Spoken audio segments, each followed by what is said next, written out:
I Hate Politics is a podcast about a human activity we love to hate.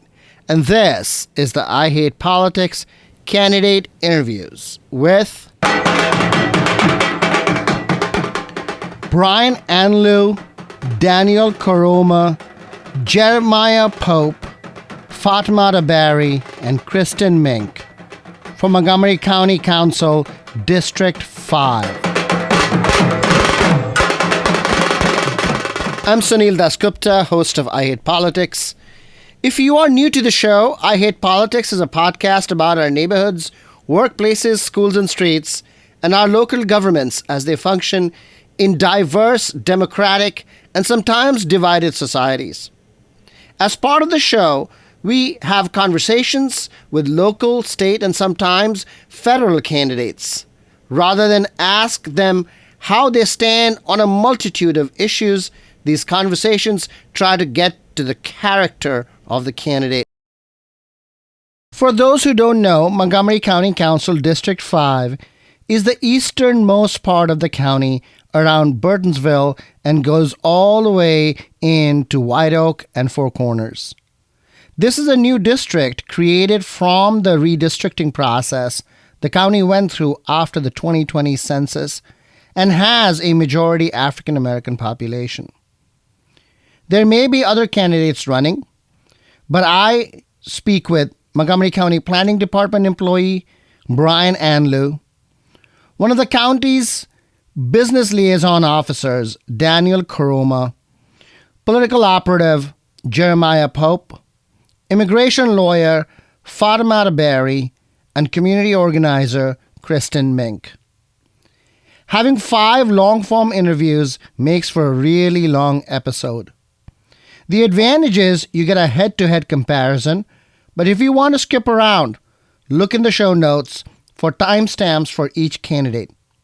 The interviews appear as I recorded them. Music for this episode comes from Emily Hall, a DC singer-songwriter who grew up in Wheaton. You can find her on Instagram at Songs by Emily Hall. May the power of people rise above all the hatred and anger that leads us astray. Oh, I still believe in love today. No war that is fought can never be won. So lay down your weapons and throw out your guns. And don't be confused between what's black or white. Compassion's most powerful when we unite. 'Cause I believe in love, sweet love.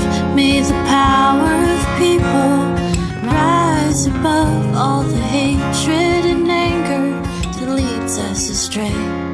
Oh, I still believe in love today.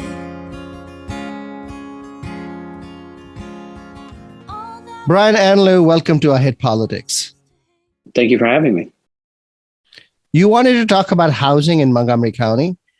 Can you describe from your point of view what the problem of housing is? So the single biggest problem we have right now in housing in Montgomery County is that we're not building enough of it. We're not at any income level, whether it's affordable housing for the lower income bands or housing, luxury housing, which gets a bad rap from a lot of people in the community and is seen as, greedy developers just trying to make a profit or squeeze as much profit as they can out of different developments. The simple fact is we're just not building enough housing. We need to be building more of it. We had the council, Montgomery County Council, had a few years back passed a target of, building about 3,500 new units a year. And we've, fallen so far behind on that now we're over, we need to be building over 4,000 units a year to be hitting our targets, which aren't just, specific to Montgomery County.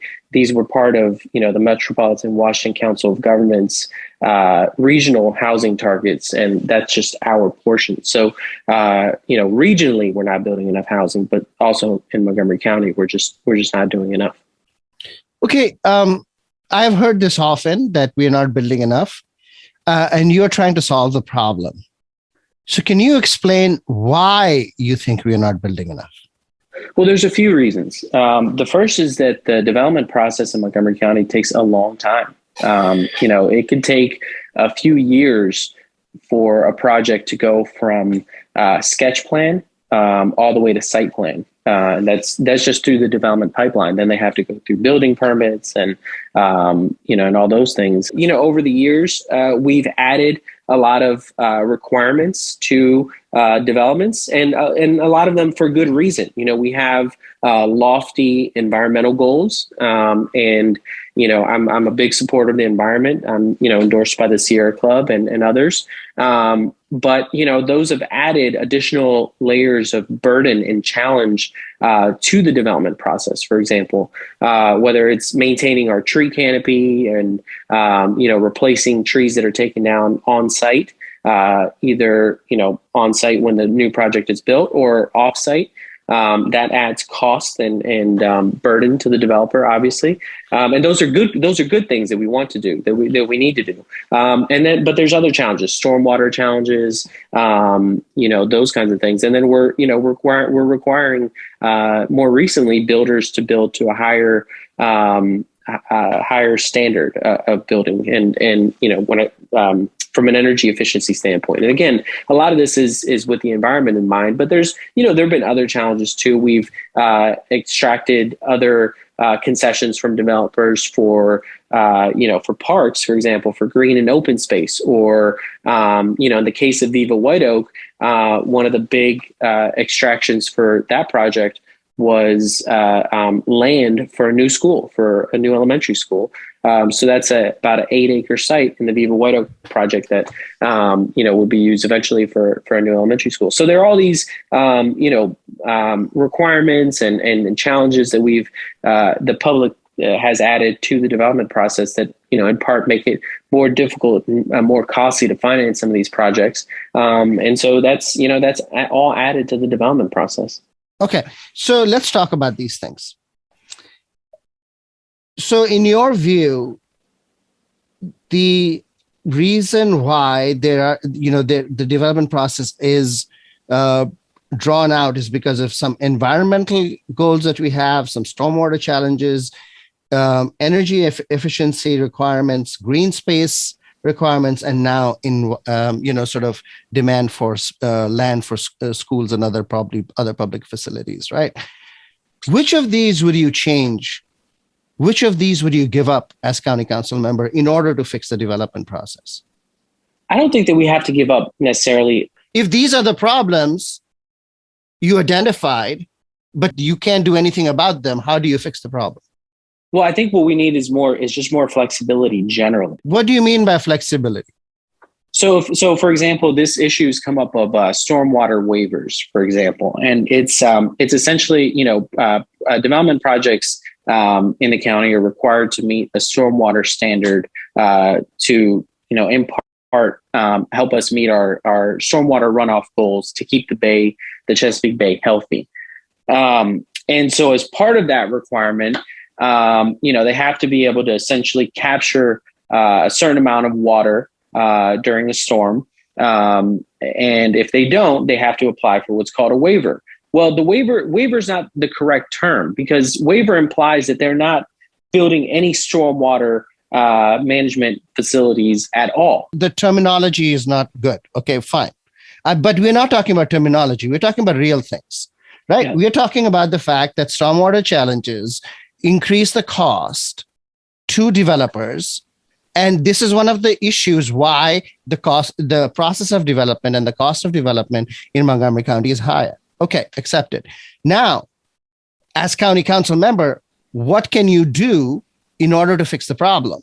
Yeah, so I think the first thing is that we need to be able to look at a project and say a project like Pike and Rose, for example, and look at it and say, okay, even if the project isn't meeting the stormwater management requirements, the new development of that project is still going to result in a better stormwater management than what was there previously, which was a big gray asphalt parking lot essentially. And so even if a project only meets 50% or 75% of the requirement, it's recognizing that they are doing their part to filter and capture some of that water. Do you think that is not being done now? Because clearly it was done for Pike and Rose. Well, so here's the thing. It's being done, but again, the executive branch going back many years has been hesitant to grant these waivers, if you will, and has actually been actively trying to, in more recent years, change the waiver process to make it even more difficult to get those waivers. So, but Brian, you're not joining the executive branch. You're joining the legislative branch of the county. Absolutely. How are you going to influence the council can legislate these issues, right? Do you want the council to legislate project by project that this project is allowed and should be given a stormwater waiver? No, I don't think that'd be appropriate. That's why we have a planning board, and that's why the executive branch is part of the development review process. So, what would you change in order to fix that problem? Yeah, so I can't point to a specific piece of legislation or word in the county code or text currently that I would change. I think it's about having a collaborative, stakeholder-based approach, bringing the development community together with the executive branch, with the planning department, and being able to look at these challenges and identify, okay, this is where it's taking a long time. What would you legislate as a county council member to fix the stormwater problem? You mentioned a bunch of things that prevent the development process from moving forward that you will have no control over as county council member. So how are you going to fix it? Yeah, no, I hear you. Part of it is showing leadership and bringing people together and having those tough conversations and interjecting. And if needed, if the executive branch takes the position that they're not going to grant any more waivers, and looking at that and saying, okay, well, maybe we do need to pass legislation or some other kind of policy that overrides the executive branch's position. Do you want a situation where you're giving project by project waivers sitting on the county council? No, you don't, because that's not a good idea. So what are you going to do? What tools do you have in your hands? Yeah, well, the biggest are tools that the council has are, legislative and policy making, but they also have budgetary power. But where is the budgetary power in the stormwater standards? Well, it could be that there's a staffing issue, right? It could be that they need more staff to be able to process some of these approvals and things like that. It could be that they need new staff. It's a very multifaceted problem, and I'm not saying that there's one specific solution, but the point is, it takes a really long time to get through the entitlement process in the county. It's not helpful when the executive branch isn't on board with some of these things, and while the council can't legislate away, everything, project by project. There are a lot of things that I think individual council members and the council as a whole can do to help encourage some of these things to move along. And part of it is... tell me what those things are. Again, part of it is, making sure that bringing folks together and having those conversations and being able to address some of these challenges. You don't have an answer yet, but the effort is to go get on the council and then try to find an answer, correct? In part, yes. Okay. All right. So can you tell me these things that you mentioned, environmental goals, stormwater, energy efficiency, green spaces, more space? I mean, is Montgomery County really different from its other jurisdictions around Montgomery? So is it really different in these respects, right? Because Virginia is also under the Chesapeake Stormwater Standards. DC is under the Chesapeake Stormwater Standards. So environmental goals are similar. Building codes are national and international now. So they are sort of overly apply almost everywhere. Do you think then that Montgomery County is suffering particularly from this because other jurisdictions do better? Well, other jurisdictions have different. In Northern Virginia, and I can't speak to their process specifically. I haven't worked in Northern Virginia, but my general understanding of Northern Virginia is that they have a slightly different entitlement process. The way that they extract concessions from developers, for example, is slightly different. They have a What is that difference? They have a proffer system, which they can essentially go to a developer and say, build us a new elementary school or build us a new rec center. I think the difference is, between us and the other jurisdictions, is that when you add it all up, these are these are just some of the challenges I've identified, which again, they're all good goals to have. We should be trying to reduce stormwater management. We should be trying to keep our tree canopy, but we also have an MPDU requirement, whereas some of the others in the region don't, or maybe their MPDU requirement is a little bit more lax than ours is, whereas ours is 12.5% everywhere, and in some places, it's even higher. It's 15% in Bethesda and White Flint and other places. You identified certain obstacles, none of which you want to remove because you don't want to dilute the environmental standards or the energy efficiency standards or perhaps the green space standards. You don't want to do those things, I believe. But if you don't want to do those things, I'm not seeing how you're going to find a way to build if none of those things, if everything remains in place. Yeah, no, and that's part of the challenge that we have, right? Is identifying how do we speed up this process while meeting all of these goals and standards. And part of it, I think, is a messaging problem that we have, and helping people understand. Just because you're bringing in a new development, doesn't mean that you're harming the environment. Just because a project hits a waiver, some of these things generate a lot of community opposition, and then these projects get kind of bogged down on some of these very specific issues and challenges. Do you think community opposition is the real problem and not these sort of environmental goals, stormwater challenges? Is it the problem? Is the real problem community opposition? I wouldn't say the real problem, but I'd say it's one of the problems. I think we give a lot of deference to communities. Do you think Northern Virginia does not give deference to communities, or DC does not give deference to communities? I mean, the democratic system gives deference to communities. What are you going to do? Yeah, look, I can't speak for those two jurisdictions, but I can tell you that the culture in Montgomery County is to, study things to death, right? Is paralysis by analysis. What do you think will move it? Sure. So I'll give you one example. That DC recently did. It's that's part of their Vision Zero goals, right? Which is in part related to housing and development, generally because developments play a role in our pedestrian and bicycle infrastructure.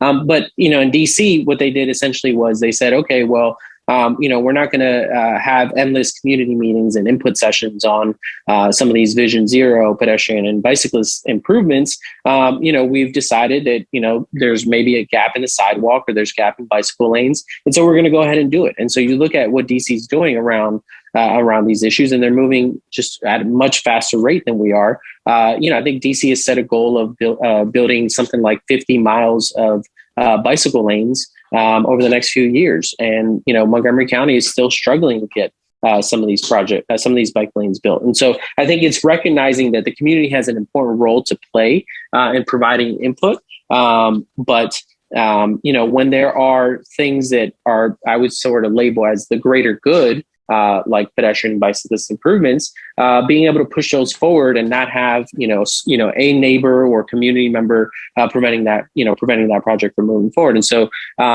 maybe that's something that we need to look at adopting here in Montgomery County.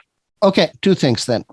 One is, how do you propose to limit community input in Montgomery County, just like you believe DC has limited community input? And second question, who gets to decide public good in these cases? Well, so to the first question about how to limit public input, and I think limiting is not the right word. I think we still need to have community input. And where is the point you say we've got enough input, this is the public good, and we are going to do it irrespective of community input? Where is that point? Yeah, so on infrastructure projects like sidewalks and bike lanes and things like that, I think it's very early on, because I think these are things that people generally agree are important and will keep people safe. We've had a lot of pedestrian and bicyclist fatalities over the year. So on projects like those, I'd say the cutoff point is much earlier in the process. Specific example: in order to get sidewalks in your neighborhood, you need to get the agreement of homeowners on that street. Is your proposal to do away with that process? Yeah. Okay. We talked about community opposition in the context of sidewalks, but community opposition in the context of rezoning is even a much bigger deal. In your view, what do you think is holding up rezoning or changes in zoning in the county broadly?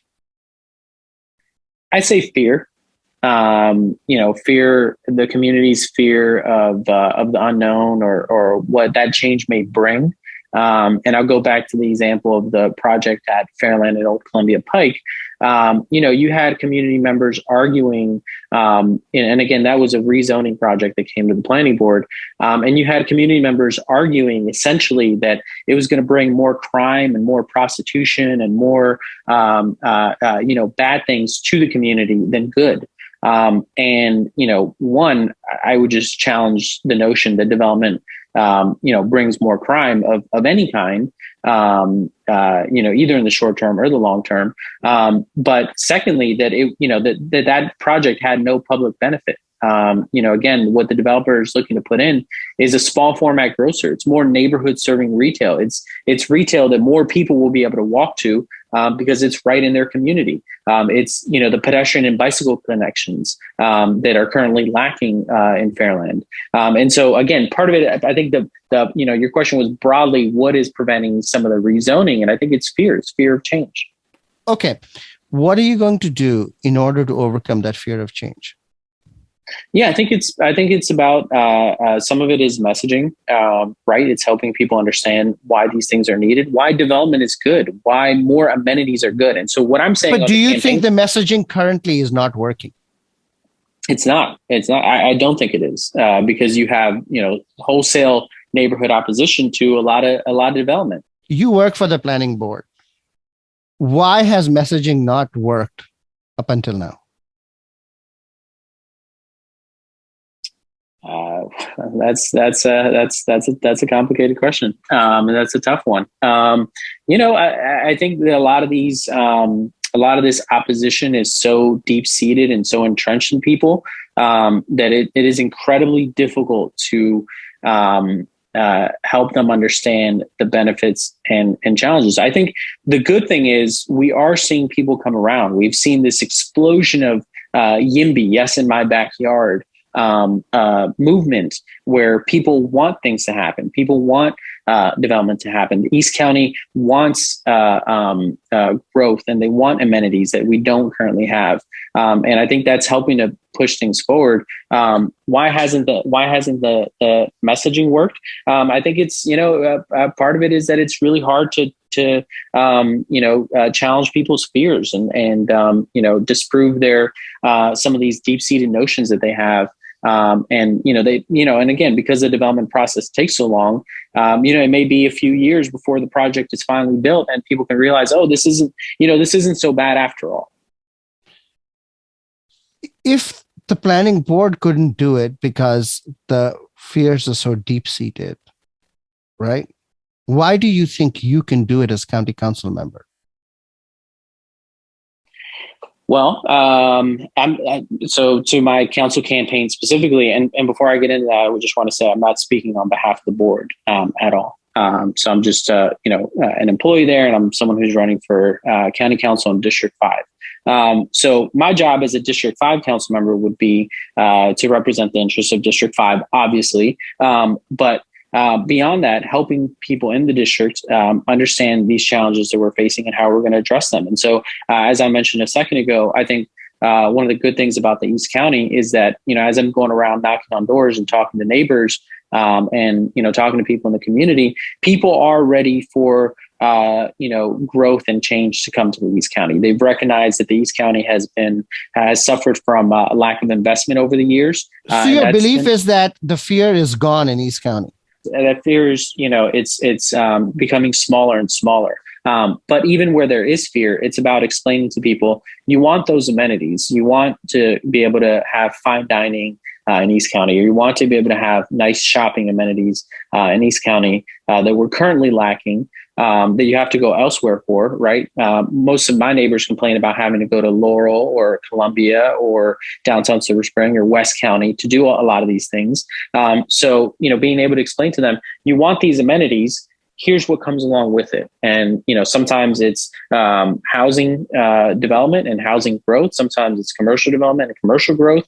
And sometimes it's, a mixture of both. But the point is, while there might be fears of what those developments might bring, the reality is we're not going to get those amenities without that new development. Brian Anleu, thank you for coming on I Hate Politics. Good luck in the campaign. Thank you.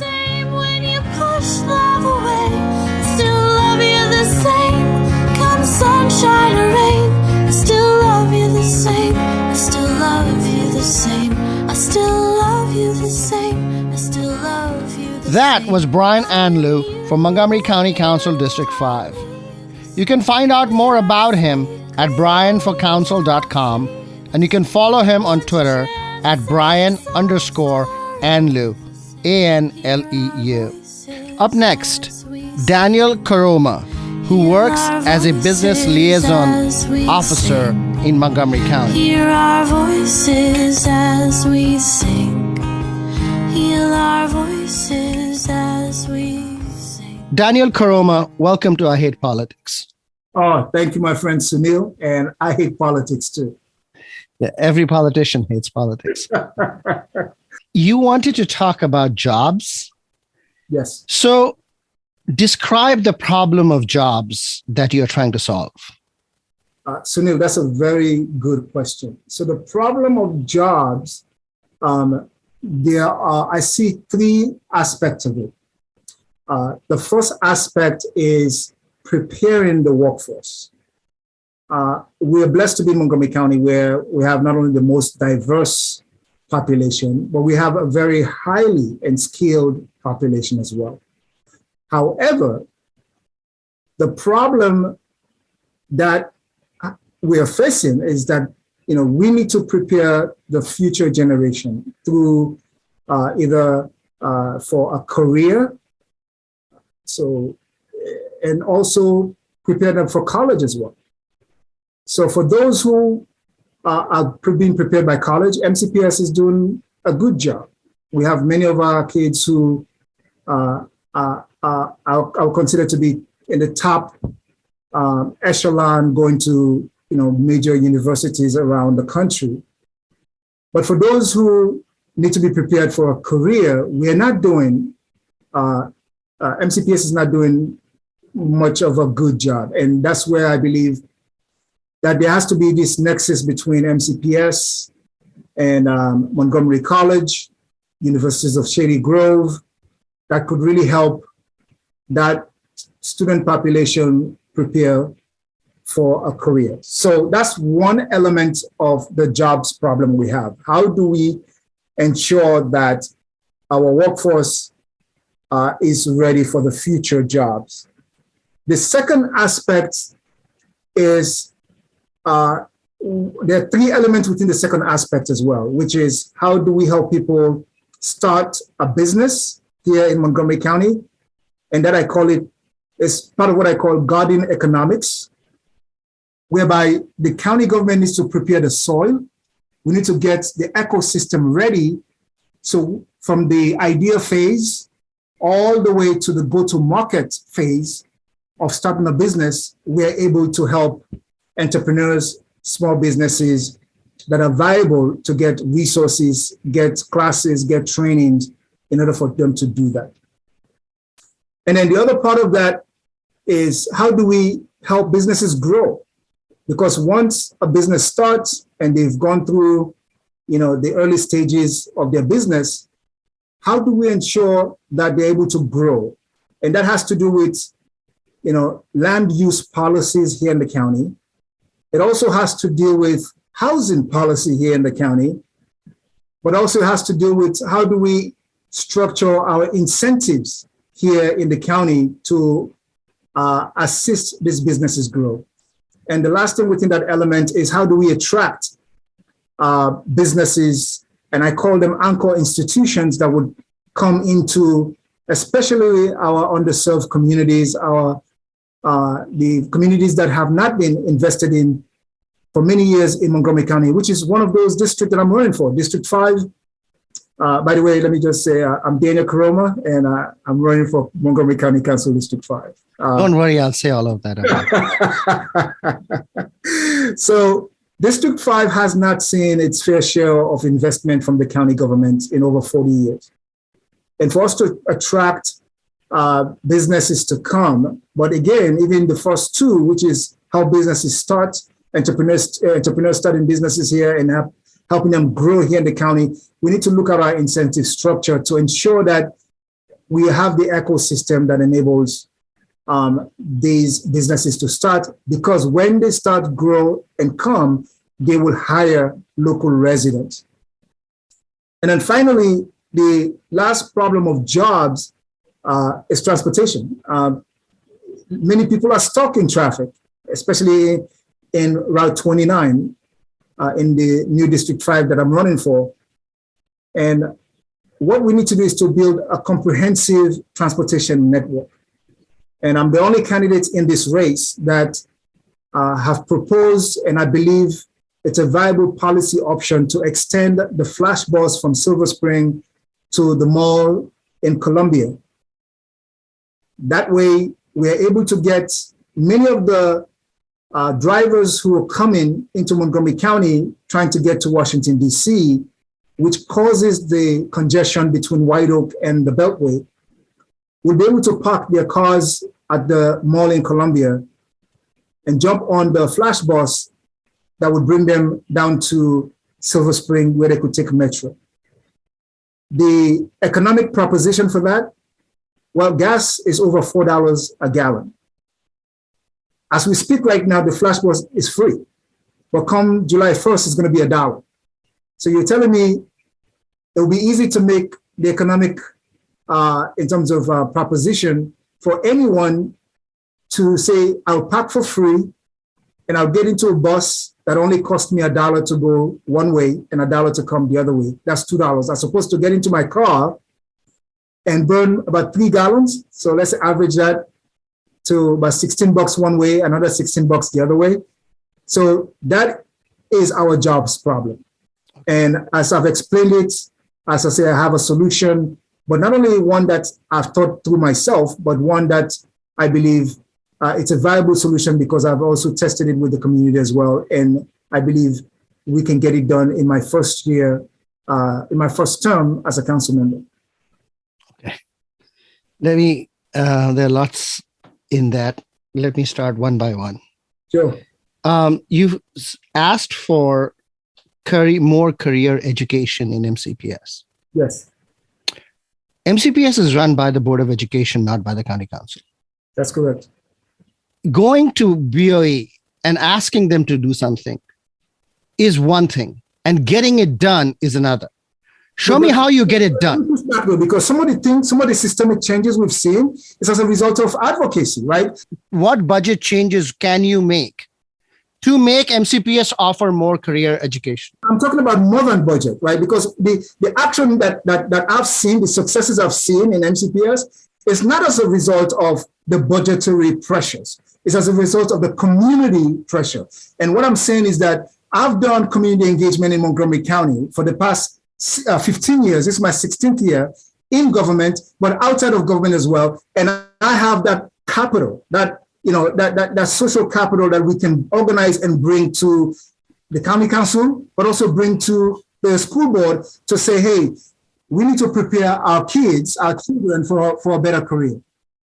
Okay, so let me ask you this other question. Sure. Is you want more career education in MCPS. Yes. Do you know, because this is, tried to workforce preparation, as you called it.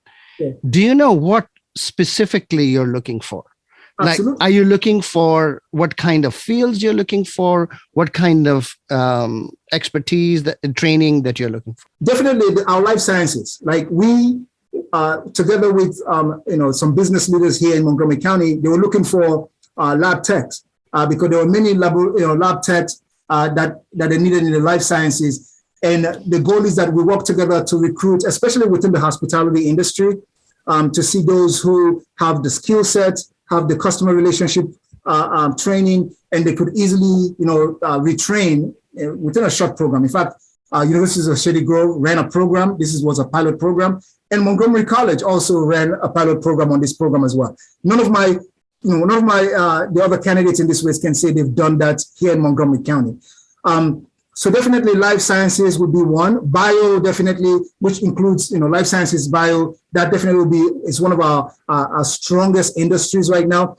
But Sunil, manufacturing, many people don't know this, that Montgomery County, we're number 3 when it comes to manufacturing in the state of Maryland, right? So I would like to see a diversification, especially when it comes to healthcare manufacturing, right? So all the essential items that are needed for healthcare.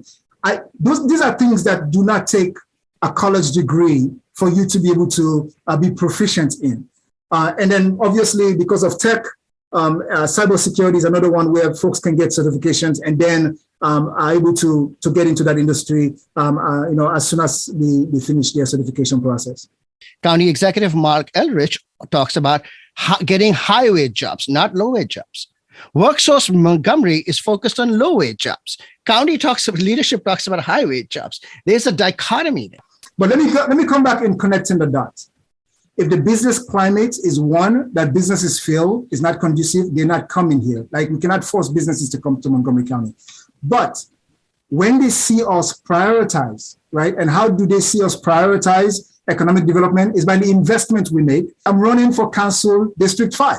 Mm-hmm. We have lacked development in over 40 years. Why have you not had investment in District 5 for 40 years? The planning board has been an obstacle to development in the East County. I know that for sure. Explain that, please. Well, because the planning board, they do the master plans. They do the general plan. So specifically what? In the general plan that were being, I think the one that was being done either in the 70s or the 80s, tell me if the East County was prioritized as opposed, and it's on the planning board's website. In fact, that's why they even acknowledge that in Thrive, that indeed East County has been neglected. East County has not received attention by the planning board. That is true. But East County has not even received attention from the county council or the county executive. So it's not just the planning board. There's a much bigger structural reason why East County has been neglected. And I want to understand why you think that is the case and how you will solve it. Sure. So why was the case? As you said, there are many factors. Well, we just talked about planning board. We just made mention of the council members who have represented this area. You've just talked about executives that have, said that they will prioritize East County. Those are the elements within the problem.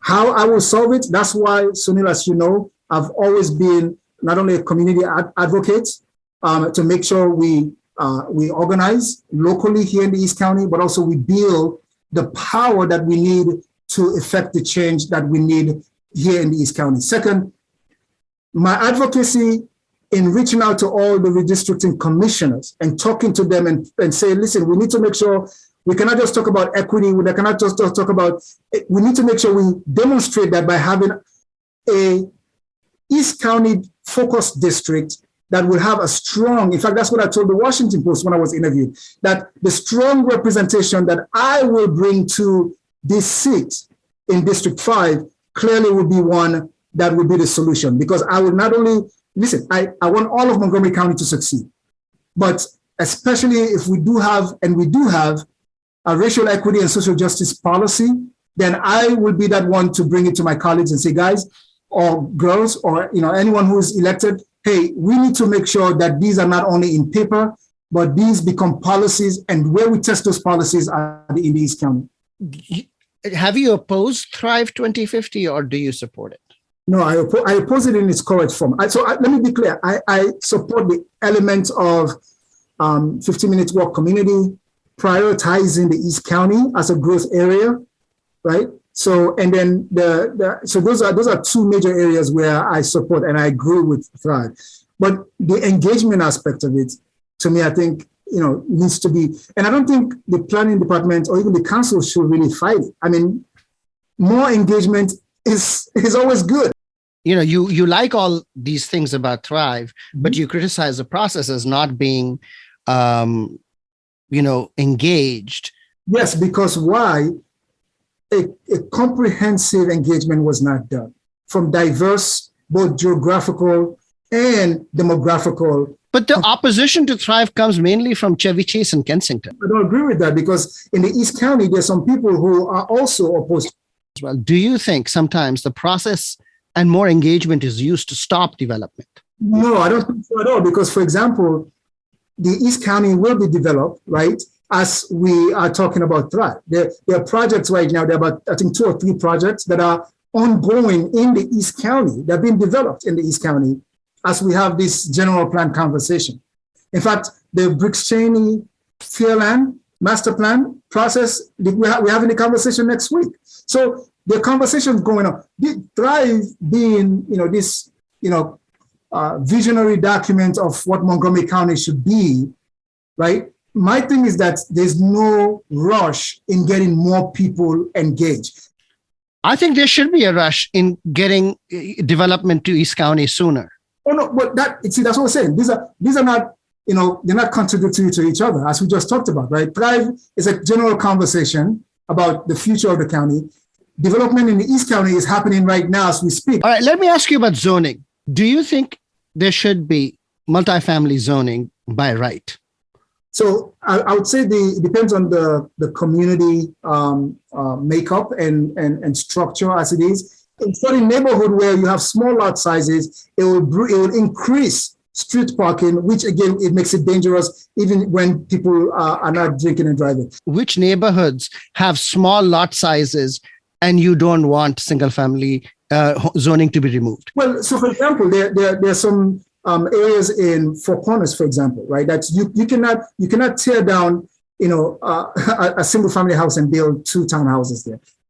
So in some areas in Four Corners, right? But that they're tearing down those houses and building a McMansion right there. I know that. And that's why I keep saying, let's talk about zoning.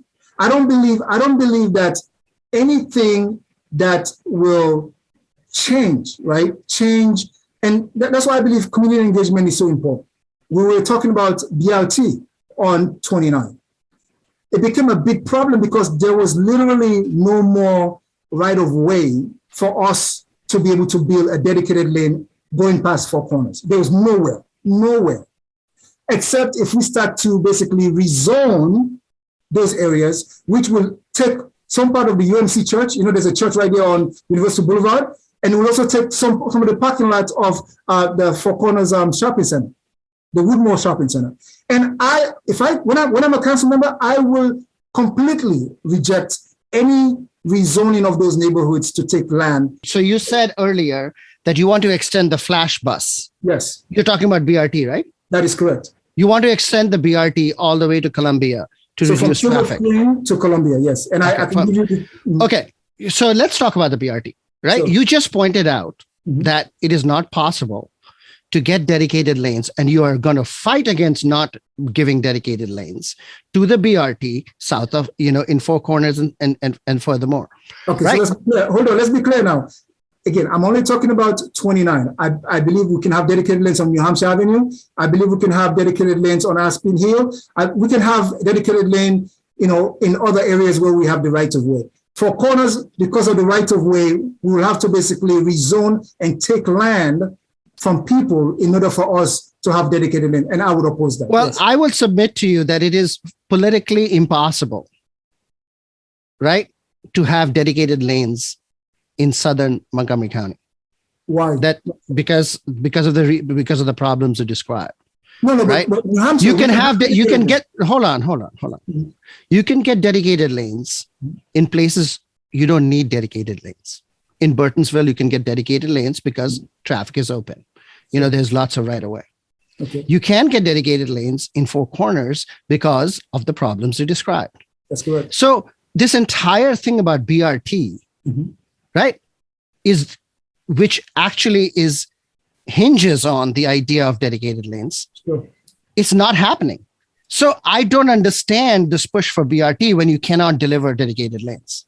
I mean, that is a way you've put it. That, I mean, as I say, in other areas, absolutely, I know it would work, but not in Four Corners. Not in Four Corners, it would not work. But let's talk about flash bus going to the mall in Columbia, right? The reason the congestion is in Four Corners. The congestion is not between Burtonsville and Columbia. The congestion is down there. You're making my point. My point is, many of that congestion basically comes from Howard County.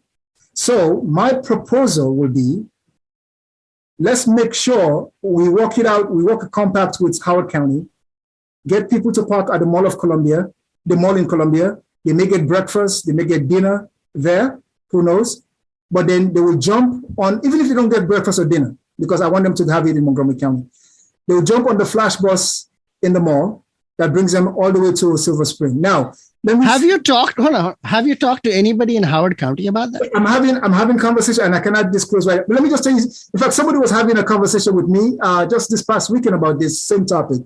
And they were challenging me, why am I pushing for Howard? And listen, people don't realize this. We now have more with Howard County than ever before.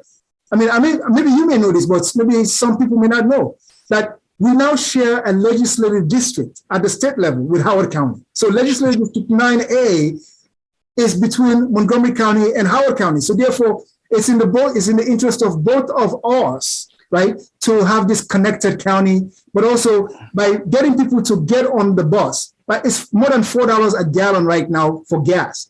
And as we speak right now, flash is $0. Okay. All of what you say, I'll give you. I'll assume that to be true. But you still haven't taken out the traffic in Four Corners and further south. So hold on. So from Four Corners south, you can't change the traffic pattern. You can't have dedicated lanes. So what is the point of having a flash bus?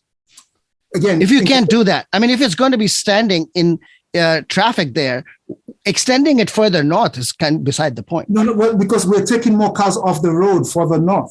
So by the time we get to Four Corners, the congestion is less going in. Because remember, so there's almost close to just about 5 miles that really causes the congestion. Right before my house, right on Stewart Lane is where the congestion starts. And then it goes all the way to the exit for the Beltway. That's it right there. So Bunt Mills, going down Bunt Mills and going up New Hampshire Avenue, that's where the congestion is. So my proposition is, going further, if we take those cars that are basically congesting right between Stewart Lane and the Beltway, then we will be able to have people go to work faster. When we take more cars off the road, right, heading into the same direction, clearly, that will reduce. I'm not saying eliminate the congestion, but it will reduce the congestion compared to what we have right now. Daniel Koroma, thank you for coming on I Hate Politics. Good luck in the campaign. Hey, thank you, Sunil, for inviting me. People rise above all the hatred and anger that leads us astray. Oh, I still believe in love today. That was Daniel Koroma from Montgomery County Council District 5. You can find out more about him at danielkoroma.org. And you can follow him on Twitter at Daniel Koroma. Up next, longtime fundraiser for former Congress member from Maryland, Donna Edwards, Jeremiah Pope. We are sacred, we are free, born to transcend suffering. Hear our voices. Jeremiah Pope, welcome to I Hate Politics. Thank you. I'm glad to be here today to have this great conversation with you in regards to bettering the community here in District 5. You wanted to talk about education and you're running for county council. Can you tell me what role county council plays in determining education policy in Montgomery County? Well, I believe, the role that the county council plays in determining the policy in Montgomery County in regards to education is mostly oversight. It's one where the council ensures that the budget that the school board sends over is operated in the best of its ability. Do you think that currently the county council, or in the past the county council, has had a problem doing the oversight? What do you think are the issues here? Well, I think, it's, most of the issues are, I feel like there's a lack of communication between the council, between the administration, also between the schools themselves. I mean, I can give you, multiple examples of, 1 minute the schools are closed, the next minute they're open. And, as a parent, you have to juggle your schedules. And so not knowing these things up front is a problem. Okay, with respect specifically to the open and closed schools issue, right? I think MCPS would say that the pandemic determined what they could do, that the chief health officer of the county determined what they could do. And do you think MCPS is responsible for that? Or do you think there is larger sort of COVID issues and the health department supposed to drive the train? Well, I always say that a lot of times it's easy to coach. This is a global pandemic. We all don't know what we would have done. I do believe that, we had to do something. We had to close schools in order to ensure that our kids are safe. Now, did we have to close all the schools? Probably not. But the data that was being received by our state partners from our federal partners, it was all over the place. I do believe that the county at that time, at the beginning of the pandemic, did the best of what they can do based off the information provided. However, I will say moving forward, I don't believe we should be shutting down schools unless it gets out of control. Maybe we can shut down classrooms, but if it goes outside the classroom, then maybe we can shut down particular schools. But we don't want to see all the schools closed again if we can help it, because it was especially dealing with our low income populations. There's been a big learning gap and a big learning loss. I will say that some people they were setting up pods and all kind of things, and those were mostly people that who had those resources. But as you are aware, we have a big population of students who are at the lower income of the spectrum, and they need to make sure that they have all the resources that are available for them. You say in the future you don't want schools closed, but wouldn't that depend on the trajectory of the disease? Correct. And, yes. and you can make a prejudgment about this. And I think going back to the point that you were talking about, earlier, which is the uncertainty that you express. One day it's closed, and another day it's open, right? That uncertainty, doesn't it have to do with the trajectory of the disease rather than any policy maker, policy decision, institutional structure? Or do you think there is a problem with the institutional structure or a policy or a policy maker? So tell me how it could have been done better. Well, I think from a better standpoint, I think it mostly has to deal with accountability and accountability in the sense of communicating with parents and having some understanding that the majority of, I hate to say this, majority of parents, we send our kids to school, and, some of us cannot afford to pay for childcare. And some of us do not have the luxury to be able to homeschool our kids. And some of us do not have the luxury to be able to be on a Zoom all day behind a computer, behind a computer. And so I think that moving forward, unless it gets worse, we should make sure that our schools are open. Sure. I mean, I don't think anybody in MCPS, the Board of Education, or the current county council would say that they should close schools willy-nilly. That unless the disease, the trajectory of the disease was forcing them to do it, that they shouldn't do it. But you're not saying that, well, they made a mistake. Are you saying they made a mistake? No. Okay. No. All right. Let me talk about as a parent, and you know, as a parent, I get it. If nobody knew what was going on at the beginning, right? So the best thing to do is stay in your house. I understand that, and the logic was everybody go online, but I do believe they didn't really think it through. I mean, but at the same time, who didn't think it through?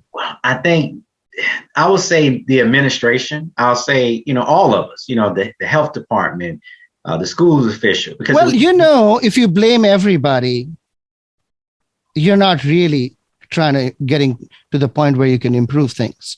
Because if you share all the responsibility, then it becomes everybody's responsibility, which means it's nobody's responsibility. Correct. And I think that's where we have to be honest with ourselves and be realistic. So let's be honest and say where things failed.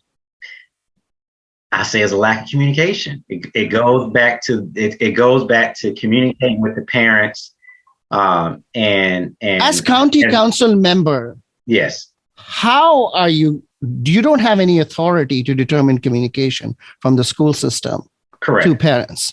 So what role is there for you? Well, I think the role as a councilman or councilwoman is that you do have a voice. You know, you can always call your constituents. You can always write a op-ed piece. You can always, you know, put the pressure on the school officials to say, look, y'all need to relay as much information as possible. And how do we get to the next level? You can always put pressure on the county executive to say, you know, you need to step up to the plate. And I think that's like I said, I think that's the missing piece to this puzzle, is that the parents, and I'm a parent, felt left out. And I think that has to deal with the lack of communication from all departments. And I think that's what's the most frustrating part of it, is that yes, we did provide computers. Yes, you know, some of those computers had the internet, but it was tough for all of us. And I've heard many parents in this part of the district, in District 5, say, look, unless it gets really, really bad, please do not. But what is really, really bad? Who gets to decide what's really, really bad? Yeah, well, if you don't define that, yes, then somebody says it's really, really bad in my view, so close it. So then you don't have any leg to stand on to criticize them because you didn't provide your metric. Yes, and that's why I say, as a parent, then you know we have to start taking some initiatives and saying, look, well, maybe, you know, I cannot send my kid to school because, you know, it's too bad. But what I'm not getting from you, Jeremiah, is that how would you solve the problem? I mean, there is clearly a communication problem. Correct. There is clearly a problem with lack of planning. Yes. Right. But apart from the bully pulpit, which you have, which has always existed. Yes, correct. The bully pulpit is not something you will bring to county council. Yes. Right. But if you followed MCPS and education policy in Montgomery County, it's always been this. It's been, the county council needs to fix this. And the county council says, no, the Board of Education needs to fix it. So how will you be different? Well, I mean, I guess, you know, if we're talking about doing that, I mean, then that's working with our state partners to craft new legislation to give the county council more authority. And that's, you know. What kind of authority on the Board of Education do you want? Oh, man, I got to think that through. The Board of Education is designed to be independent. Correct. And so now you're saying the county council exercise more authority over the Board of Education. So what is that authority you want? Well, I'm not saying that. What I'm saying is, what we could do, I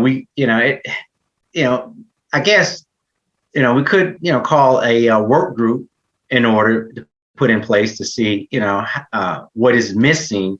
We had an entire Kirwan commission that sat around and was a work group that worked on this. And they talked about community schools. So what more do you want? I don't know. I mean, I guess I gotta think that through.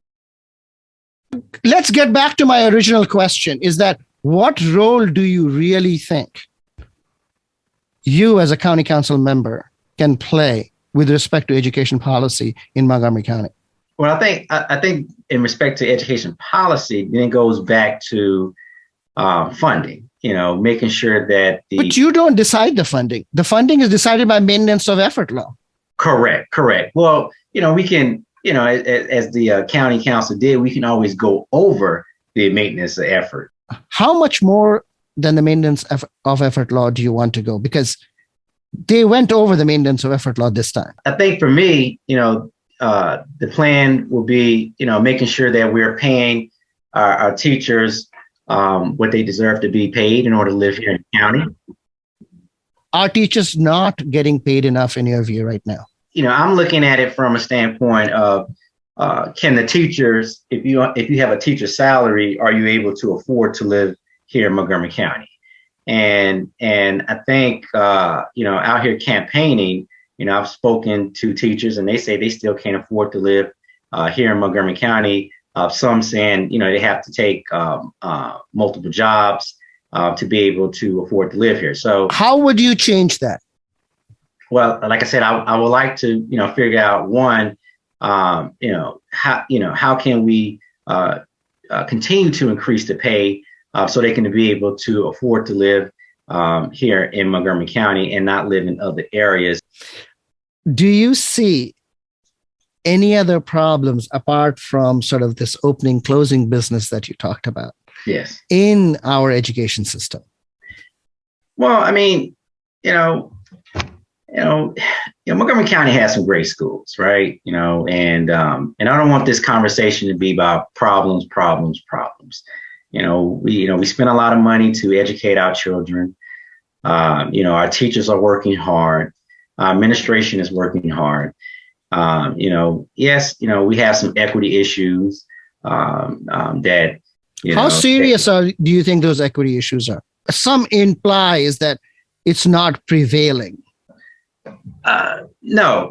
Yeah, you're right. But like I said, we do have some equity issues and that can be addressed and making sure that, resources is actually serving the kids at need. And we do have a lot of children at need here in our school system. And I want to ensure that, for example, I want to ensure that we have healthy food options and free lunch and we have free breakfast with free lunch for everybody, regardless of your income. And so those are the type of things that I mean, continue to have these after school programs to when school is out in order to close the achievement gap. So like I said, I think, Montgomery County is moving in the right direction to try to fix some of these things. Well, I'm not actually sure. We haven't closed the achievement gap one bit. What I've started to notice a lot of is that we don't talk about the good things in our schools and how hard our teachers are working and our, we have emergent programs, we have magnet programs, we have, IB programs. And so, we spend a lot of money, to educate our children and that's just the facts. Do you think politics is about celebrating what's good or is it about solving problems for society? Well, I think it's a little bit of both. You can't keep demonizing things and not talking about some of the good stuff about, what's going on. And I think it's always going to be a process in motion. And the job of a council person is to ensure that, society is helped. And I mean, all forms of society, because you represent, everybody. And as a councilman, you represent 148 people in District 5. And you have to do what's right for those people in that community, and also as overall for the council as well. And so what I like to do is not always talk about the bad things. Yes, we need to address those things, but also talk about the good things, because a lot of times you keep hearing negative, negative, negative.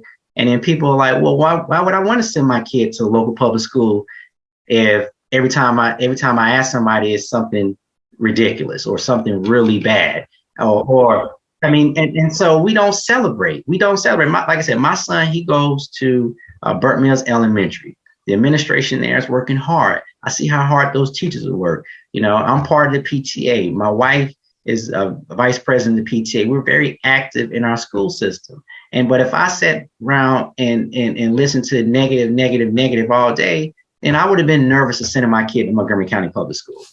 And so at the end of the day, let's be honest with ourselves.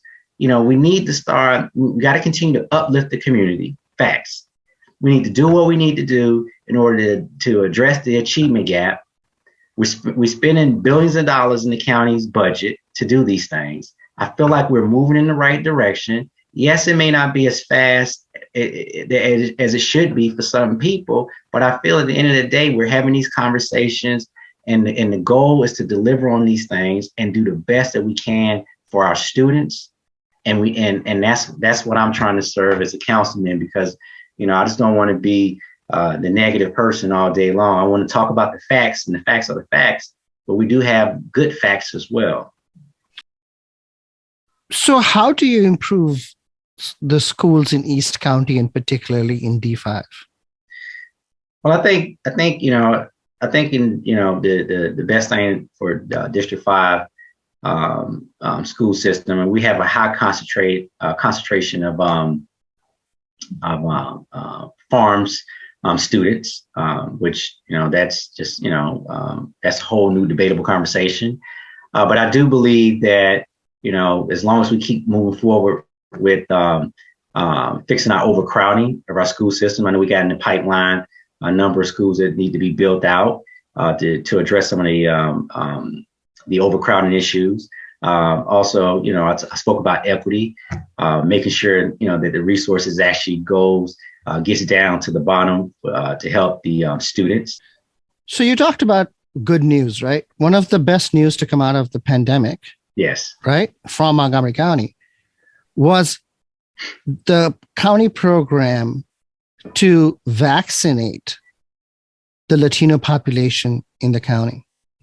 And they used text messages, reaching out, boots on the ground, knocking on churches, going to grocery stores. All of them were done. So it's not as if we don't know how to do these. But it turns out that we can do it in some areas, but not in others. Do you have a sense of what that difference may come from? I don't know. I mean, it could be, it could be a lack of leadership. It could be, maybe, that's not of the highest on the list of things to communicate with the residents. I mean, so I think that's a more of a individual by individual issue of response. I think, but I do believe that, yes, we did do it during COVID and the continuing of COVID. And so that tells you, yes, we can step our game up, and we should continue to have this type of high standard of communication to the public on all issues, because, these are taxpayers and they deserve to know things, what's going on. And so I think, like I said, I think as a council person and the county overall, we need to continue to have this type of form of outreach when it comes to all forms of government. Like we're doing now, the continuing of Zoom. I think that's a a good thing to have, so people can call in, or participate virtually. I think that's amazing. So we have to continue to use better technology and provide as much resources as possible in order to reach the constituents and in the county. Jeremiah Pope, thank you for coming on I Hate Politics. Good luck in the campaign. Take care. Hear our voices as we sing. Heal our voices as we sing. Hear our voices as we sing. That was Jeremiah Pope from Montgomery County Council District 5. You can find out more about him at citizensforpope.com. And you can follow him on Twitter at citizensforpope. Up next, immigration lawyer Fatmata Barrie. Rise above all the hatred and anger that leads us astray. So won't you believe in Fatmata Barrie, welcome to I Hate Politics. Thank you for having me, Sunil. I really appreciate it. You want to talk about education. Can you please describe how you see the problem of education in Montgomery County? I think it's because although we've talked a lot about addressing the issue, we have not taken bold steps to address the issue. We have many studies that show that children from low-income communities, Black and Brown children, perform lower than their counterparts, their white counterparts. But although we have knowledge of that and we have studies to show it, I think part of the problem has been that we have been, I don't know if I'll say hesitant, but slow in making bold steps to address the issue. Maybe putting services and resources in the schools that service this population, and just, saturating them with the resources, providing more wraparound services in these schools, providing more tutoring services, providing more sort of what, as a special ed attorney, what we call compensatory education. So if a school has not been receiving as many educational resources or programs as other schools in the county, then you provide compensatory education for that school as a whole. That means saturating them with the programs to help them come up to par as other schools. Going deeper and finding out issues in communities of color, low-income communities that have underlying issues that may not impact other parts of the county, and working to address those. And this is all part of what I like to call my comprehensive economic development plan. That includes a major aspect of it is educational parity, educational equity that I think we're missing in this county. Okay, so you said that we haven't taken bold steps. We've just talked about it. Why? Why do you think we have not taken the bold steps necessary to fix the problem? I think a big part of it is because the communities that are impacted are not the loudest. The communities that are impacted are not the ones with the funds, are not the ones with the money, are not the ones with the power. So if you don't have the power, you don't have the money, you don't have the standing, you're less likely to be a priority. It sounds nice to say it because we've said it for many, many years. But what are you doing about it? And I think it's because who's impacted. So every Board of Education member, right? Every county council member would say that they have done their best, but this has not worked out. How are you going to address this issue of communities that are not well represented now being well represented? how are you going to fix this? As someone who's lived in the East County for the past 20 years and have seen the disparity in services, has seen the disparity in economic development, the disparity in educational resources, my heart is in this county, in this district. And a major part of this zip code zip codes in this district fall into the economic and educational disparity that we have. So I think one of the key steps is, as somebody who is on the council, you are the stop before the approval of the budget before the transfer of the funds. And I think one of the things that has been missing is literally sitting down and going line by line, doing line item to figure out where the funds are going to go once they are transferred to the MCPS. And that means that looking to see where we are putting programs, educational programs to uplift the kids. We have so many strong programs being put in certain schools, whether it's for magnet programs, for extra resources in the schools. We have schools here like Burtonsville Elementary School where you don't have any heat in 3 classrooms in Montgomery County. How is that even possible? But we don't have heat. Okay. So you said that somebody that you would sit down and go through the school budget line by line, literally. Do you think that's the role of the county council or that's the role of the Board of Education? It's both. I think the role of Board of Education is definitely to go through the line items, but I think it's also the responsibility of the county council to ensure that the monies that they transfer into the county to the Board of Education is being used equitably. But you don't have control over that. There's no decision making. No. The money that the county council gives to the board is determined by the maintenance of effort law.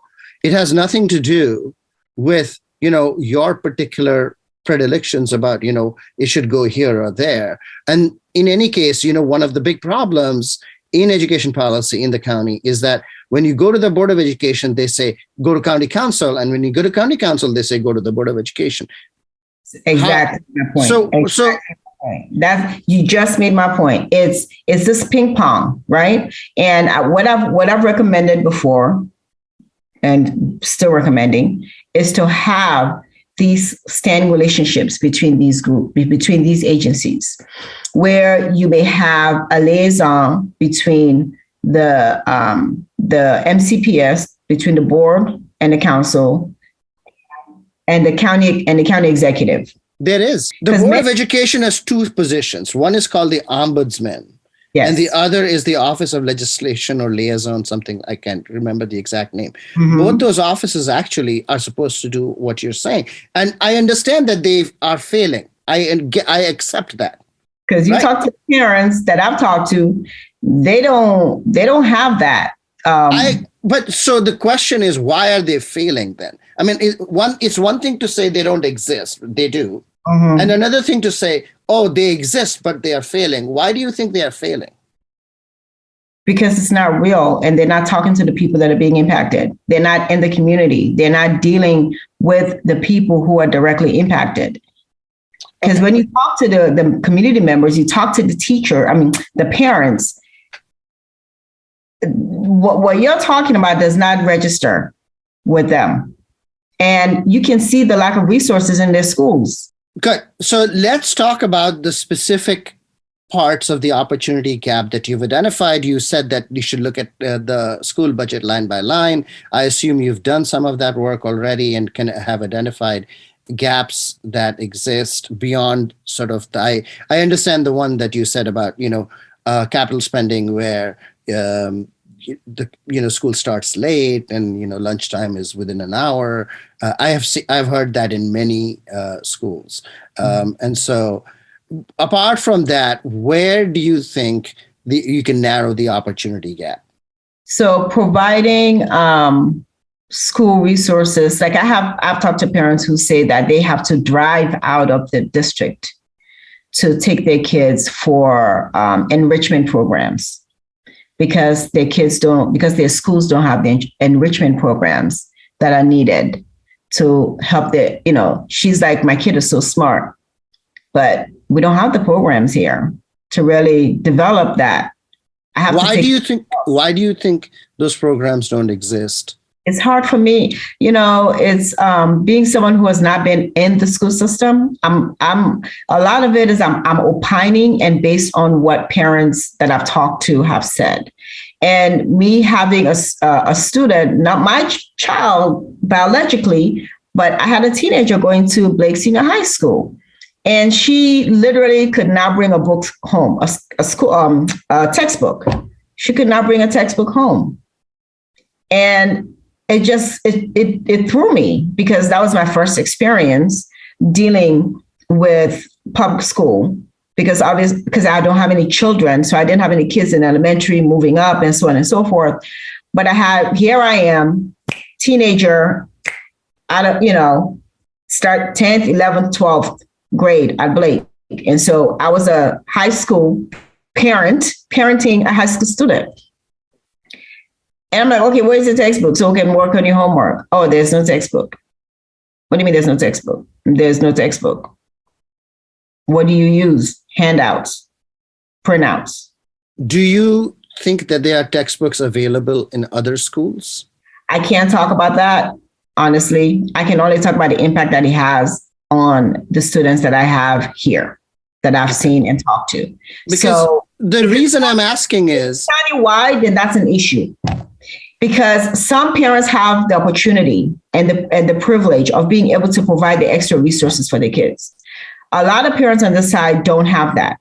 They can't take their kid to the learning center and pay $200 an hour, whatever it is, $60 an hour to supplement what they're not getting from you. How would you change that, though? How would you actually be able to change that? Well, that's something that you have to look a lot closer in. I just know the impact of it. And so as a council member, I would want to be able to have the opportunity to have sit-down conversations and see how it can be, changes can be made or supplemental things that work can be done. I just didn't see, it just didn't work for my kid.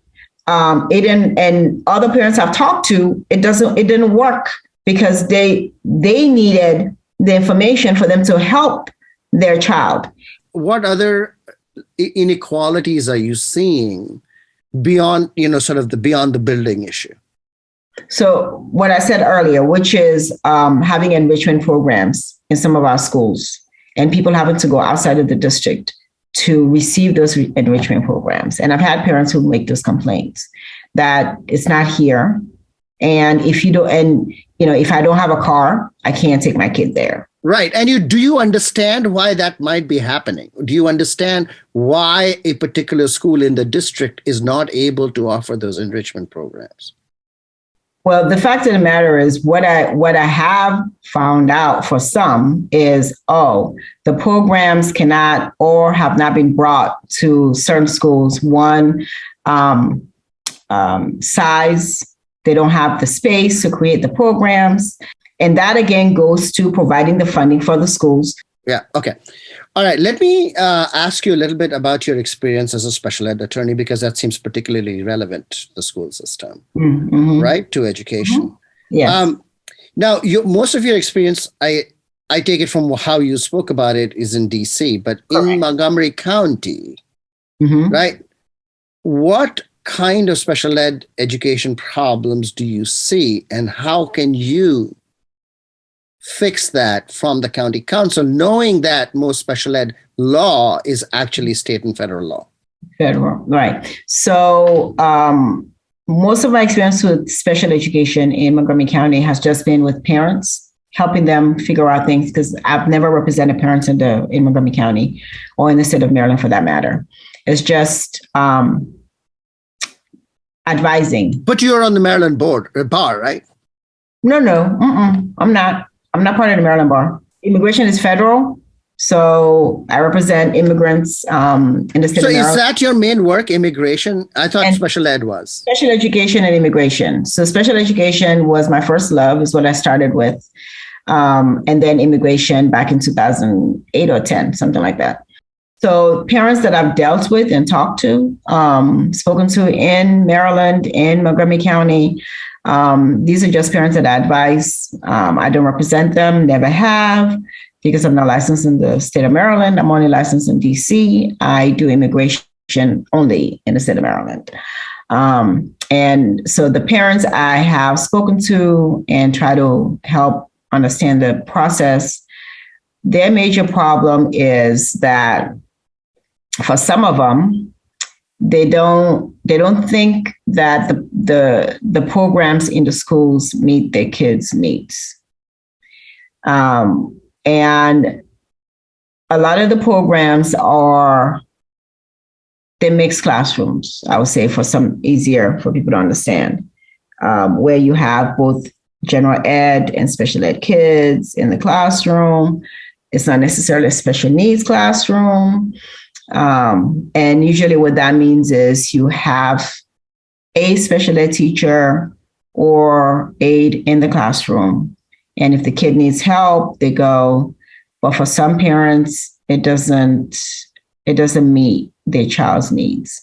And not every parent understands what steps they can take to remedy that for their child. Because again, special education is very individualized. It's not one size fits all. And because of that, each case is going to be individualized and different. In cases where there is a disagreement between parents and the school system over what is appropriate for what kind of disability, who gets to decide in your view?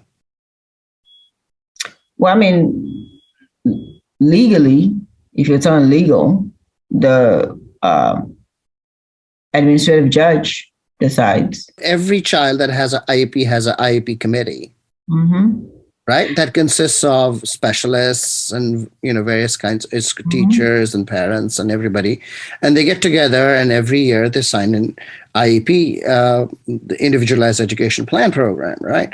So, if there is disagreement in that committee, how should things be decided? If there's disagreement, the law allows the parent to file a complaint, basically saying the school system is not meeting their child's needs. And then the decision is made by somebody else outside of the school system. But as you know, filing a complaint like that is expensive. Hiring a lawyer is expensive. Most parents cannot do it. So what may be a solution that you might offer? That has been my greatest challenge, because what I've always done is represent parents at no charge unless I win, and then I just build a school system, because I know parents cannot afford it. But not everybody's going to do that, right? So not everybody's going to do that. So it's a little, it's one of those situations where you wish there's more you can do. The only thing you can do is try to work with the state legislators, because the original law is federal, and then the state has their own policies that they've put in place. So to really make the impact, it's difficult unless the school system is willing. The problem that you're saying it's difficult because of the institutional structure is actually applicable MCPS wide and pertains to our earlier conversation about how do you move MCPS from your position on the county council. It seems very hard.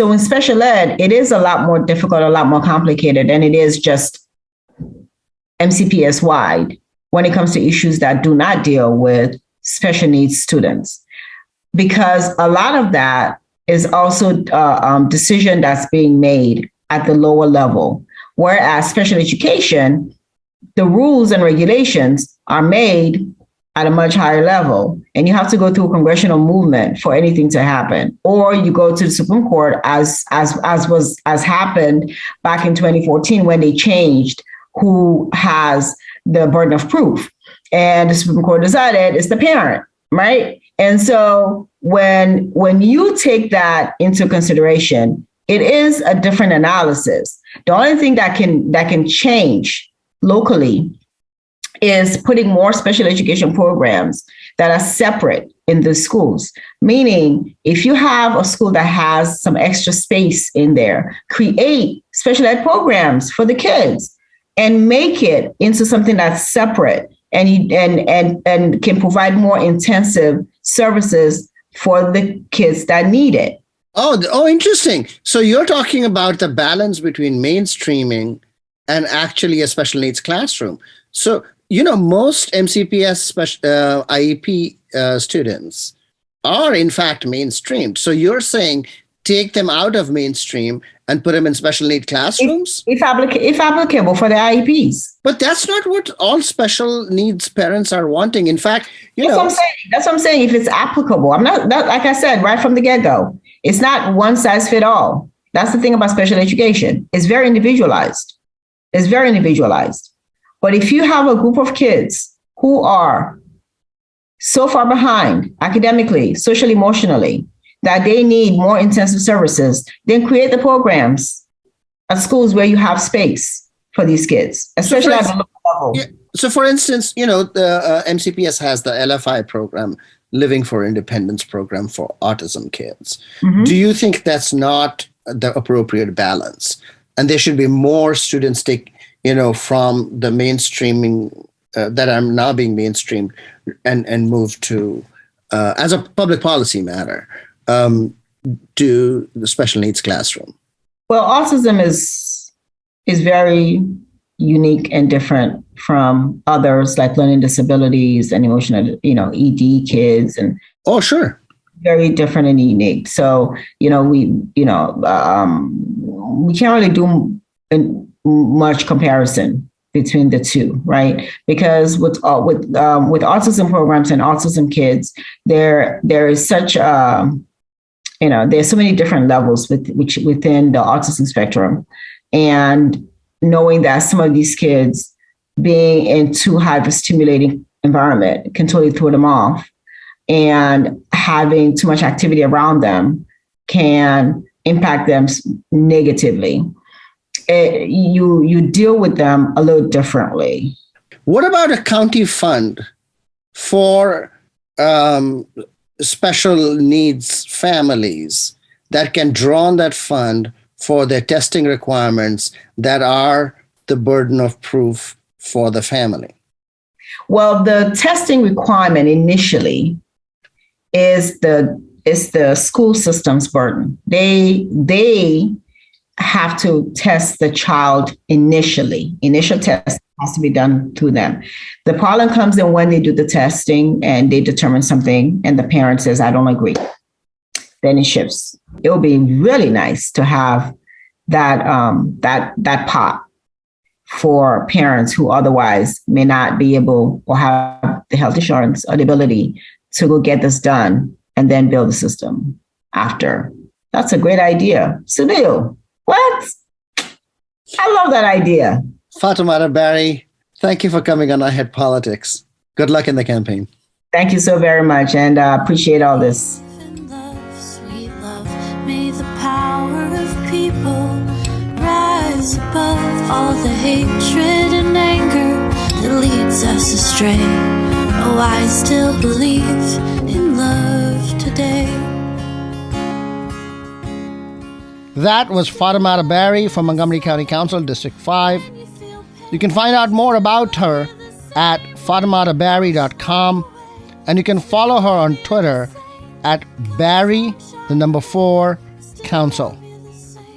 Up next, community and political organizer Kristin Mink. Love you the same. I am you and you are me. We are sacred.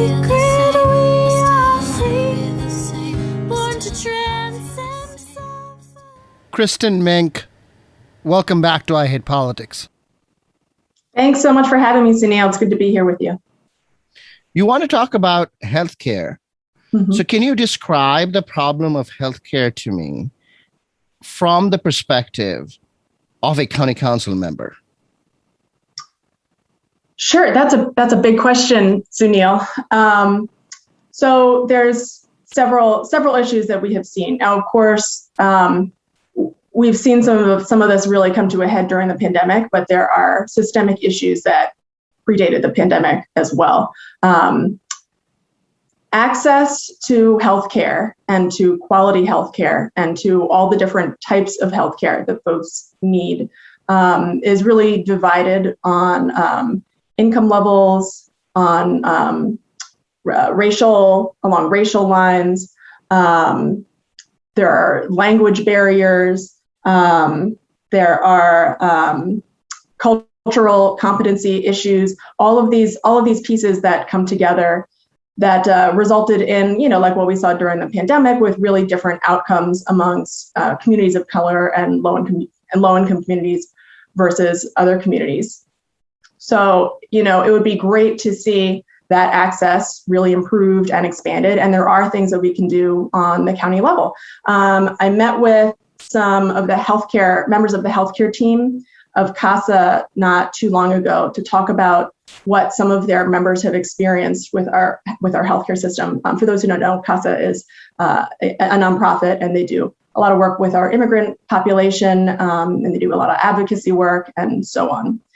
And so some of the things that they identified are, one, that we have too few of our Montgomery Cares clinics. So Montgomery Cares is a program that can be accessed by uninsured residents and provides various health services. So we partner with clinics and with providers across the county who, voluntarily participate in this program to subsidize costs, essentially. But we need more of them, and we need more of them, especially in places where we have high low-income populations, high immigrant populations, high populations of communities of color, which, there's a significant amount of that in the district that I'm running for, District 5, which is our most diverse district.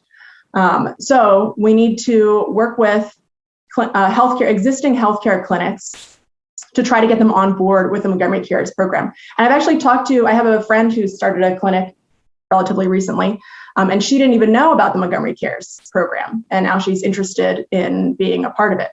So part of it is an information campaign to talk to these existing healthcare providers and let them know what the Montgomery Cares program is, how they can enroll in it, the benefits for their clinic, the benefits for their clients, and so on. And we should absolutely make sure that we are prioritizing areas where there are disproportionately folks who would really benefit from having more clinics that are nearby. For example, in District 5, there are, on average, fewer cars per household, greater use of public transit.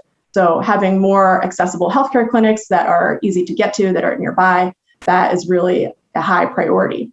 Additionally, access to specialists is really limited.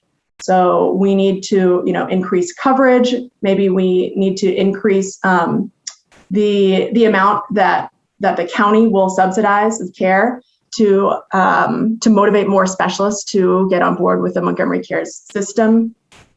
And we also need to improve emergency care and accessibility for folks. Another big problem is our enrollment system. In order for folks to enroll in the Montgomery Cares program, they actually have to go to an office location. They have to bring a bunch of different paperwork. They have to sit down and fill stuff out and talk through things. If they're missing something, now they have to go home and find that, type of paperwork and bring that back. CASA has a program that, aids folks in getting through this process, in the enrollment process. But gosh, it's really a benefit to no one to have such a cumbersome program. We want to make it as easy as possible for folks to get in. Think of the number of people who just aren't doing it because it involves this extra trip to an office, or because it involves collecting paperwork that they might not have. The requirements of what can be used for proving your address are relatively stringent. So, if we can do better to meet people where they are, then we will be able to get a lot more folks involved.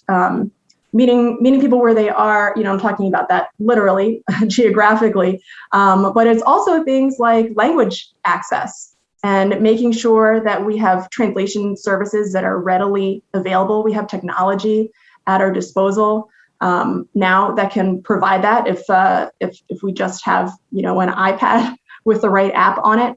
So, and then if we can be enrolling people from spaces where they already are, for example, in our, school-based health and wellness centers, which we should also work on multiplying those. It would be great to have those everywhere, all over the place, and expanding the type of coverage that they offer. For folks who don't know, we have 13 health centers across the county that are based in our schools that provide care to students as needed. There are some in elementary schools, and there are some in high schools. They're not in middle schools, and the elementary schools don't provide mental health services. So there's certainly room for expansion and improvement of those centers. Based on what you see of need from CASA and others, right? What kind of expansion of those programs do you think will serve the county well, and where you'd like to see it, and is there a budget number associated with that? So there's not a budget number associated, because I think there's too much discussion that would have to take place about what exactly we want to do. So I can't break out cost for something that I don't have program specifics for, but I can talk about priorities. The one criticism that is made of progressives, right, generally, not just here, is that progressives are great at identifying priorities, but then have difficulty in following up on them because the execution part is not worked out. I mean, if we can talk about execution, I just can't give you budget numbers. Because sure, that's fine. How do you think this will be executed? Yeah, I mean, I think I gave you some pretty, tangible examples of some of the solutions that we could implement that would be relatively simple. So, for example, ensuring that all of our providers, in our school-based health centers and with our Montgomery Cares programs, that they have access to translation software. There are other ways in which we could really be innovative. So, for example, in our schools, clearly we've got serious mental health issues there that are going unserved. We have been, there's a shortage of social workers, so we haven't been able to hire the social workers that were promised, 200 plus or promised back in whatever, August or September. And there's a shortage of nurses and healthcare providers, all of these things. There are higher staffing shortages. However, text counseling programs, which allow people to, text a certain number and then they are responded to by a therapist. There are pilots that have been done in other schools that show that there is a really high usage percentages when those are rolled out in schools. Of course, that's dependent on rollout, but just, generally speaking, this is what we've seen, that it's possible. And it actually makes a lot of sense, because you think about it, kids, how many of them are really taking it upon themselves? I mean, I was a middle school teacher, so I know the answer to this. How many of them are really taking it upon themselves to go into their counselor's office and say, I have an issue that I need to talk about? A lot of times it's the kids who need the most help who are the least likely to do it, and it falls upon the shoulders of teachers to kind of suss out what's going on and raise red flags as needed, or even kind of provide that therapist-like role.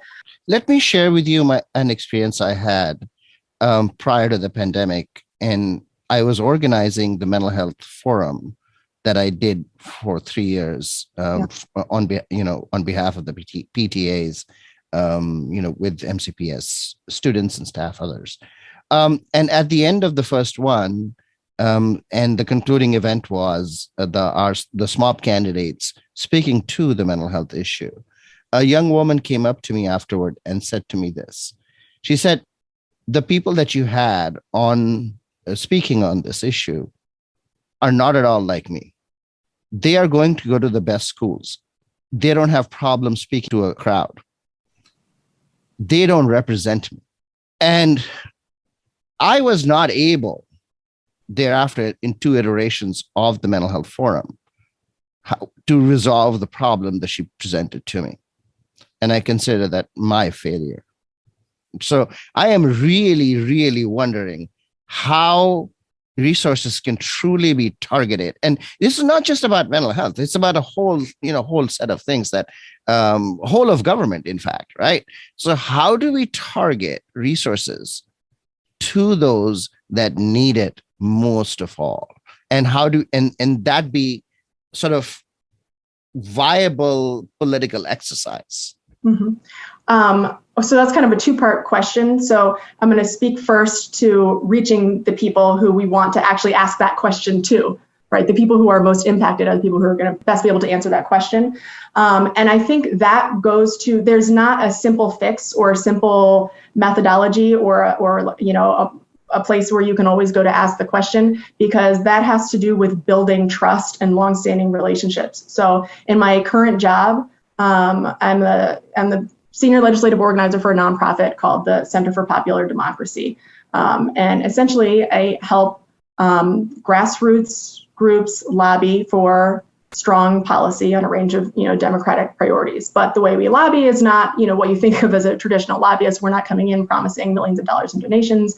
Instead, what we do is we amplify the voices of people who are impacted by policy and by policy failures. So we have constituent meetings, and those constituent meetings are populated by people who are most impacted by whatever the issue is. And we bring their stories in, and they tell them to the congressperson or to the state or county legislator, and so on. And then we also, follow that up as needed with accountability measures, from protests to press conferences, other means of getting press attention, and so on. So it's this inside-out organizing and outside organizing. But in both of those situations, the voices that matter are not people who have power. The voices that, in the typical sense we think of it, the voices that we center are those of people who are directly impacted by policy and policy failures. So the question then comes to, right, how do we get those people to populate those meetings, to populate that press conference, and so on?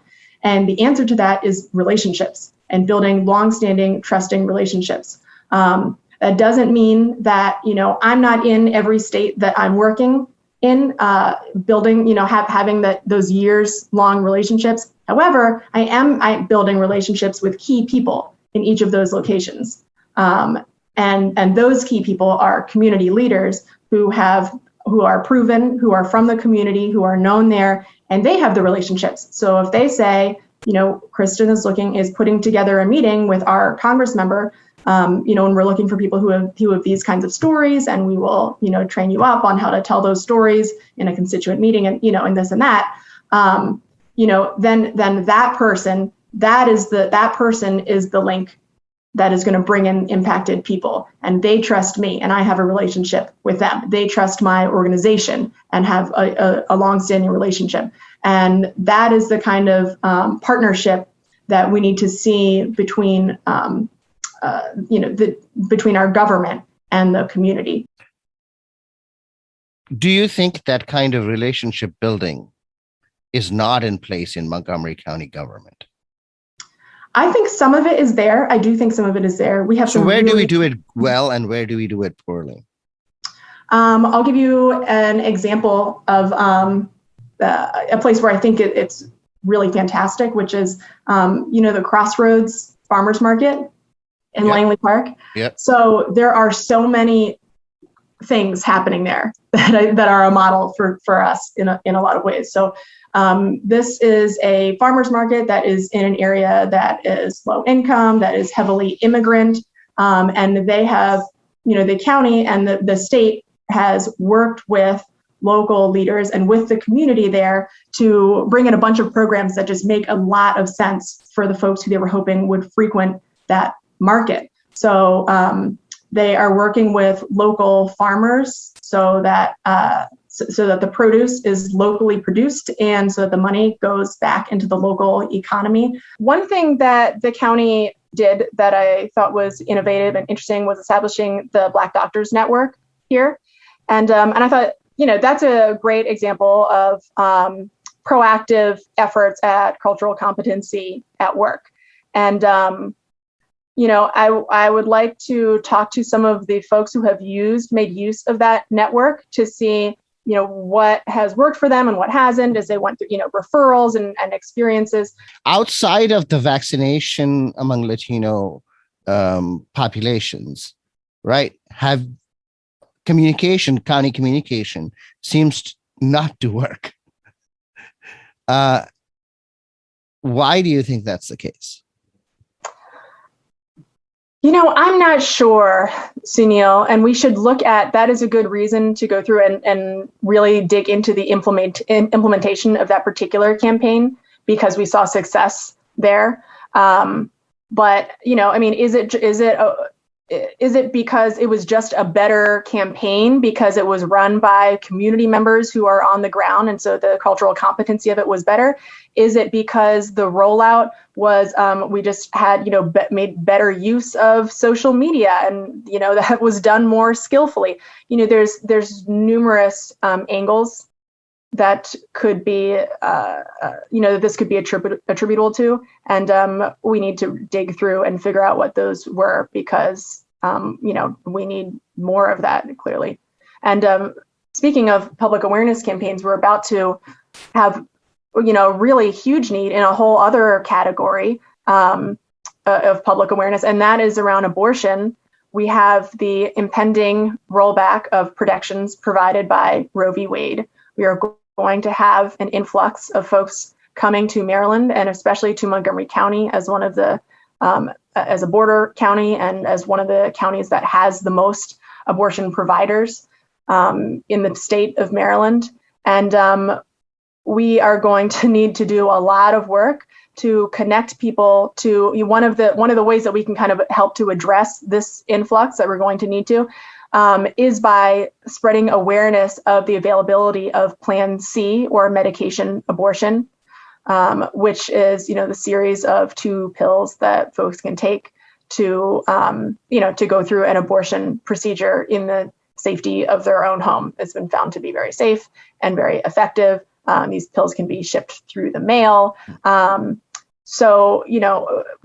you proposing that Montgomery County government provide Plan C for residents that are not in Montgomery County? Not exactly. So there are Plan C providers, which are, many like abortion that they run out of a lot of abortion clinics. So if we can have more people making use of that option, then we will have fewer people who are going into the clinics to receive care. If we can limit that to whether they're from within the county or have traveled here from somewhere else, if we can limit the number of people who are going into the clinics to get in-person care to the people who really need it, that's going to be incredibly important and incredibly helpful. And in order to do that, we need to make sure that folks know about the existence and safety and availability of Plan C, or medication abortion, and that logistically that they're able to get it, and that we're making that as easy as possible. And we need folks who are here in Montgomery County to know that. And we also need folks in neighboring states to know that. So that raises some interesting questions, right, about how do we run a public awareness campaign in, West Virginia, or things like that. But I think that's going to be hugely important, because we are going to be getting. Are you suggesting running a campaign in West Virginia? I am. On behalf of Montgomery County? We are going to have an influx of abortion patients from West Virginia and other neighboring states. We do not have currently the capacity to likely handle that influx of in-person patients. It's also, a matter of, we want to help as many people get access to that care as we possibly can. And so there are folks for whom, travel into the heart of Maryland might not be possible, but maybe they can travel just over the border, where they can have something, legally have a telehealth appointment and have something mailed to them there. So I think that we are going to have to be a little unorthodox in thinking about how we are going to stem this tide and serve people. And that's one of the things that we should consider. Well, okay. So now this brings up a really knotty problem, which is that if Montgomery County is going to be a big abortion provider to people outside of Montgomery County and even outside of Maryland, I would imagine that one of the consequences of that is going to be anti-abortion activists expressing their First Amendment rights near abortion clinics in Montgomery County, raising the question that these clinics now have to be secured and protected. We have a very difficult relationship between society, between government right now, and especially from your perspective with the police, right? So if you're expecting the police to step up and provide these protections, and you're saying that we need the police to make major reforms to how they function, it's going to come up to be a political problem. So two things. One, I think we kind of made a leap that police are going to be the solution here, and maybe they are, but I'm not settled there. You made a good point that police may not be the solution. So if it's not, then what? Well, we have, historically, Planned Parenthood and other abortion clinics have made use of volunteers to get people safely in and out. Now, if the question is, and I am sure that effort is going to be redoubled and expanded. I have volunteered. I've done that here in Montgomery County, but typically there are not enormous crowds of protesters, and we could see probably not every day. But my guess of what we're going to see protest-wise is my guess is that we're going to be seeing like circulating protests. So sometimes we'll have a large influx of people who will bus in, and sometimes it will be at another place. And so what our response looks like on those days is going to need to be different than what it does the other, 6 months of the year or whatever. But that has been the go-to because of these abortion clinics are used to not having, government support on the ground, or necessarily having, police support regularly on the ground. And that is, that feels comfortable, especially for the folks who are there. And the volunteers have been a great way to do that.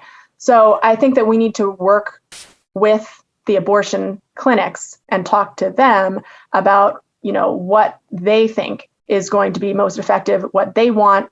Part of this might be helping them to, lock down their facilities, just the physical infrastructure of their buildings. Part of it might be subsidizing, security guards from outside of the police force who are, assigned there.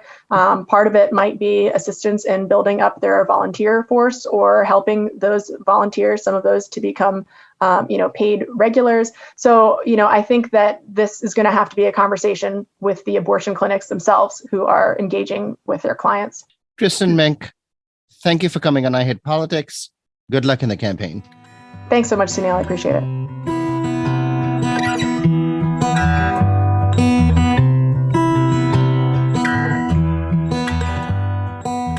That was Kristin Mink from Montgomery County Council District 5. You can find out more about her at KristinMink.com, and you can follow her on Twitter at KristinMink_. That's all for this episode. Music for this episode comes from DC-based singer-songwriter Emily Hall. I hope you will listen, like, and share the show as we bring you stories about politics close to you and your home. See you next time. Deep suffering felt so numb. I just wanna stand still.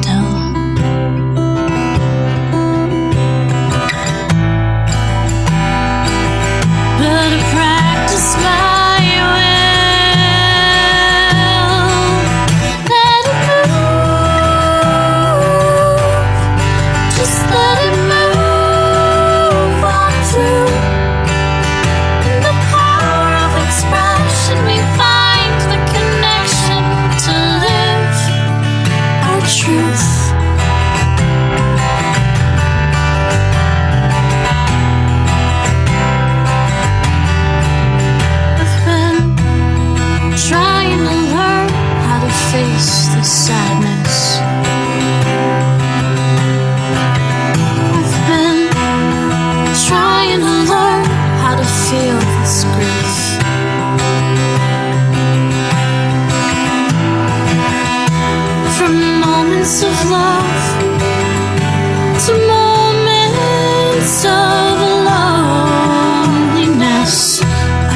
surrender and gratitude for